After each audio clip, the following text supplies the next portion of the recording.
మరికొన్ని గంటల్లో పోలింగ్ ఏం జరుగుతుందోనన్న టెన్షన్. ఇప్పటికే ఒక విడత కరెన్సీ పనిచేశారు. ఇప్పుడు మరోసారి నోట్లతో ఎరవేసేందుకు సిద్ధమవుతున్నారు. అలాగే అర్ధరాత్రి మందుమత్తులో జనాన్ని ముంచెత్తేందుకు పార్టీలు స్కెచ్ గీస్తున్నాయి.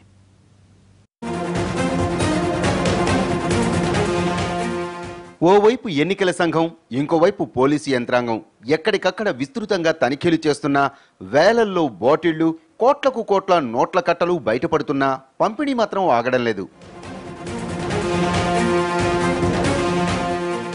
ఇలా గుట్టుచప్పుడు కాకుండా సర్దుకుపోతున్నాయి పార్టీలు. అలాగే మొదటి విడత, రెండో విడత అని చెప్పుకుంటూ మరి అభ్యర్థులు నోట్లతో జనానికి ఎరవేస్తున్నారు. ప్రత్యర్థి 100 అంటే ఇక్కడ 1000 అన్నట్టు కనిపిస్తోంది పరిస్థితి. గుంటూరు జిల్లాలో చూస్తే ఇప్పటికే ఓ విడత కరెన్సీ పంపిణీ చేశారు. కొన్ని చోట్ల ఓటుకు 2000 నుంచి 3000 రూపాయల వరకు పంచినట్టు చెప్పుకుంటున్నారు. అలాగే గ్రూపులు, సామాజిక వర్గాలు, కాలనీలు, అపార్ట్మెంట్లు కేంద్రాలుగా చేసుకుని ఏజెంట్లను పెట్టుకుని మరీ డబ్బు పంచేశాయి.